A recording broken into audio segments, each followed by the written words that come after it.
All right, everybody. I'm Todd Walls from the Buxton Company. Had a little technical issue getting started there, but hopefully everyone can see my screen. I'm going to have to go camera off for now. Um, uh, Buxton is a customer analytics company that focuses on market planning. Where do you put locations? Where do you put stuff? And marketing services. How do you get new customers into those locations? We're located in Fort Worth, Texas, and we're happy to have you join us today for this webinar that's focused on leveraging predictive analytics to grow the self-storage industry. So some trends that are forcing the industry to implement predictive analytics include growth and competition. If you're in this space, clearly you know how much growth has occurred over the last few years, and it's not slowing down. And that's creating great opportunities, but it's also creating a lot of competition. So you're going to have to be smarter than the next guy in order to find those opportunities and in order to optimize your existing network and grow your brand. There's also a huge trend towards convenience. No longer are storage facilities placed on the outskirts of town, and people go there twice a year to get their Christmas decorations and stuff for the summer. People have replaced a room in their house with a storage unit, and they want to be able to go there following their purchase path throughout the day. If they're going to the grocery store, they may want to swing by the storage facility to pick up something. So that's a huge change in the space. And then clearly cost, one of the most expensive things to put out there, no matter who you're talking about, retail, restaurant, healthcare units, or storage facilities with some, easily approaching $15 million to open. So the cost to make a bad decision is pretty risky. So we're going to talk to you a little bit on how you can overcome that with customer analytics. So what does predictive customer analytics mean? That means focusing on the customer first in order to optimize existing locations, find new opportunities, monitor competition, be able to see who their customers are and what their customers' behavior is, and understanding your customers' need for convenience. At the end of the day, if we can understand who your customers are, where they are in their value, we can provide you answers for growth. And we've done that for a lot of brands that you can see on here. But I'm going to spend most of my time with a specific illustration. And we're going to go look at a location in just outside Birmingham, Alabama. So this is a storage facility that I went in and studied. And with our tools, Scout and Mobilytics, we can go in and study anything, any storage facility, whether we know who they are or not, whether it's a competitor or not, a grocery store, a shopping center, whatever we want, we can go in and illustrate how we would build our solutions or how we could capture competitive information. So the first thing I would do is I would go in and create a digital fence around this location. I would go in my platform and basically just draw that box.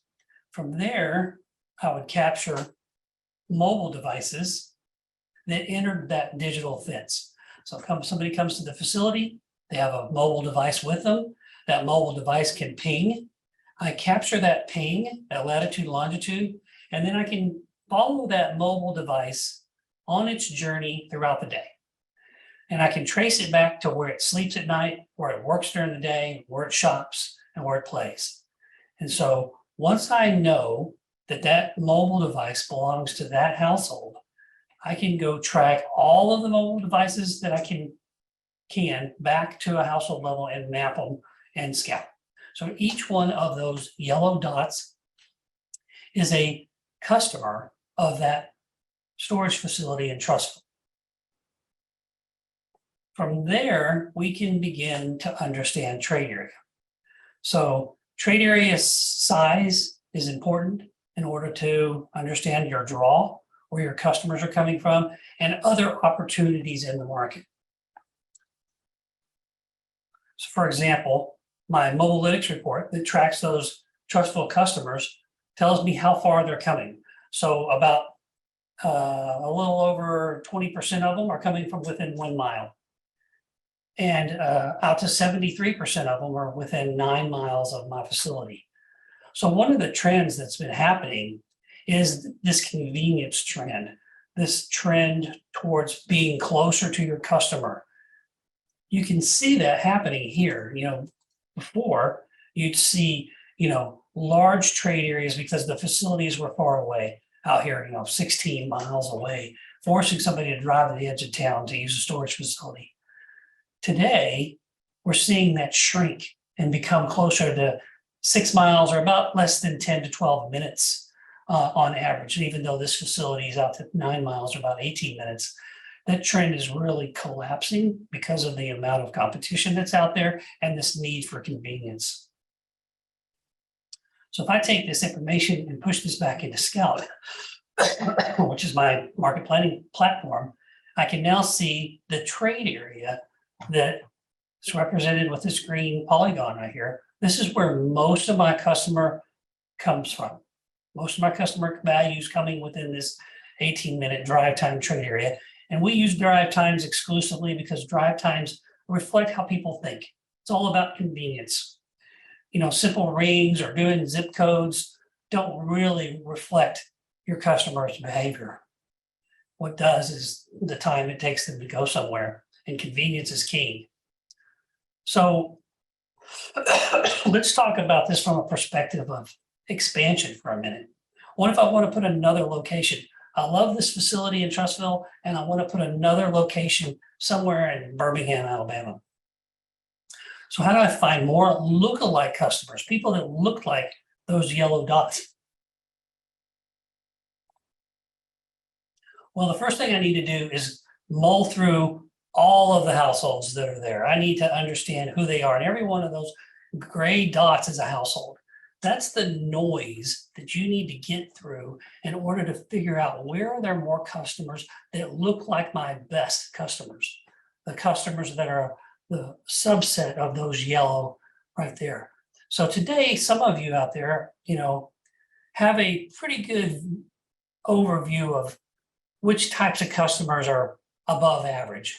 And I can do that, and I can change these dots to be a different color. And I say, show me all the customer households that would be good for storage, okay? And those are these red dots here. Each of those red dots is a household that has an above average likelihood to need storage.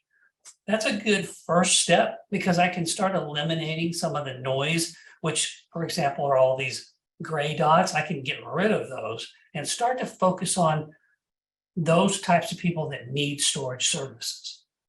However, I can get even smarter and more accurate than that. I can actually go in and see who my best customer types are. And that's another part of our report that I can, once I run those digital fences around a location, it takes those customers, those mobile device customers, those yellow dots that I captured in Trustville, and tracks them back to a household, and it profiles them at the household level. So for example, 13% of the households that were my customers for Trustville fall into this family matters most bucket. So there are 71 types of households out there.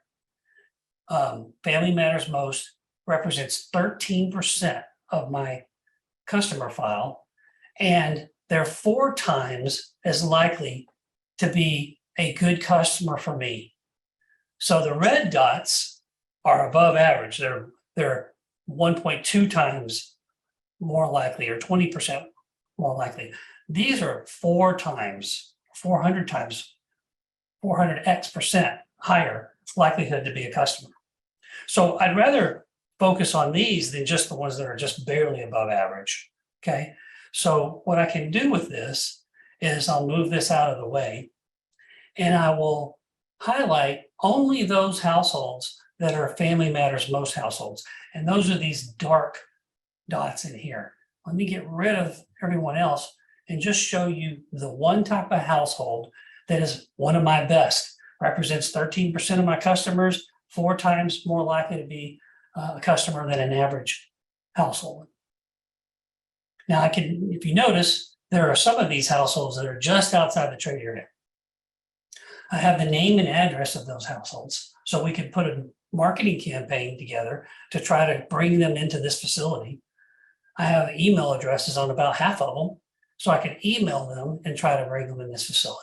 So that's a example of optimizing an existing location. If I have more bandwidth and my occupancy rates are lower than I want, then let's put a marketing campaign to bring in my best customers. I can also look through the market for pockets of these. So there's a pocket of them down here, right here, that becomes interesting to me for opportunities. I can do that again for the next type of household. Remember, there's 71 types, but this one is one of my top ones. This is the number 2, couples with clout. So let's color them this purplish color. So now I'm only looking at couples with clouts and family matter in most households. So they're starting to be in this area right here. And I'll show you one more. These AO3 kids in Cabernet.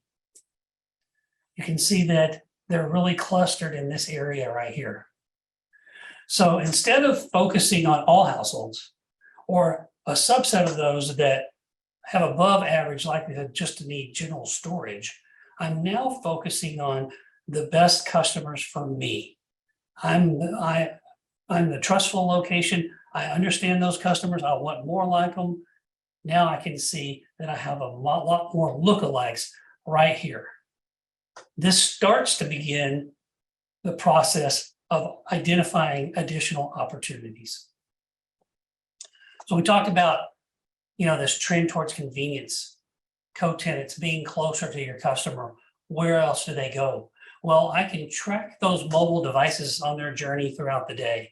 So when I looked at these customers right here, I can also turn on part of the report that tells me where they were, where they shopped, whether they went to a gas station, whether they went to Target. Those start to become co-tenants for me. I want to be near where my customers want to go on their journey throughout the day. This is, 2 hours after, or I can toggle this to 2 hours before. So I can look at customer potential, I can look at co-tenancy, and I can look at competition and look at just relevant competition to me in this market. Competition is a separate conversation that I'll do in another webinar in the future.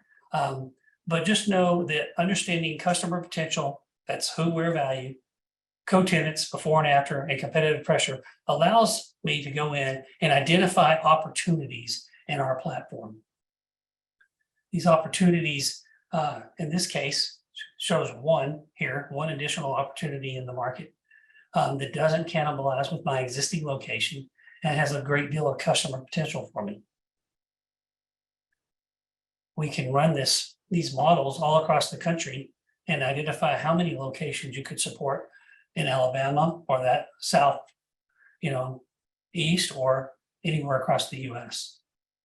And then I can use this information to market to these customers before I even open the location and start an onboarding campaign to get them to come to me.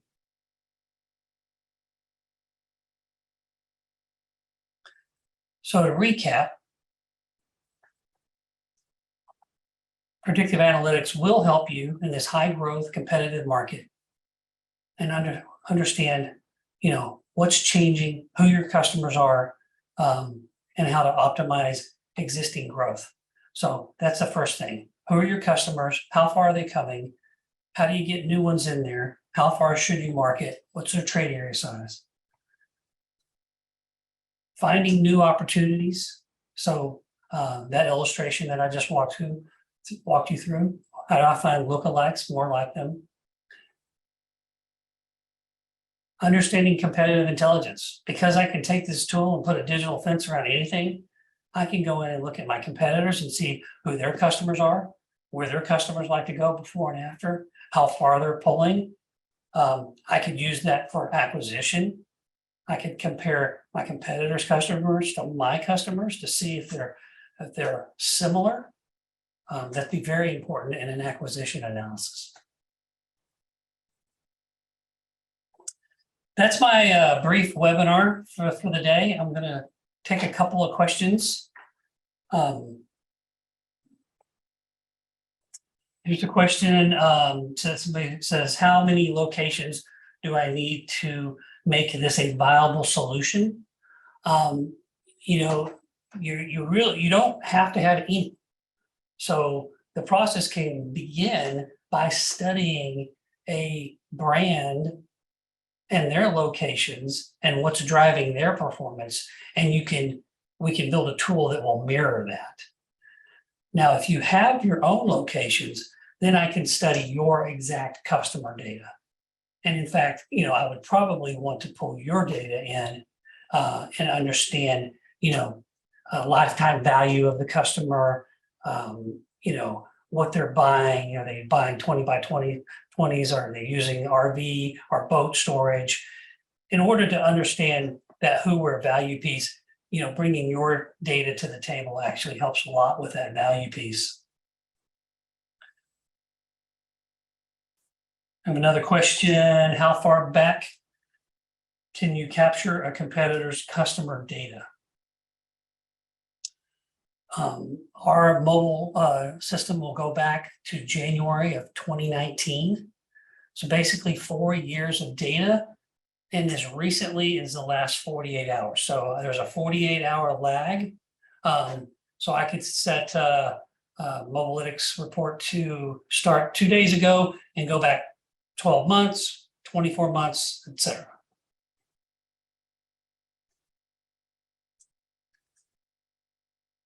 And then there's a question about competition, since I didn't illustrate that in this webinar today.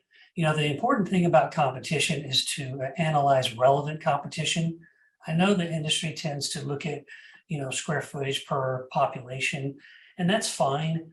But if that square footage isn't relevant to what you're doing, then it really can be misleading and can point you in the wrong directions. For example, if you're a climate controlled storage facility, you really want to analyze climate controlled competitors, you know, and understand direct competition. You might still look at the rest of it as indirect, but studying like competition is a much better predictor for your potential. Well, that's all I have today. We wanted to keep it brief. If you have any questions, please reach out to us at Buxton, buxtonco.com. Thank you very much.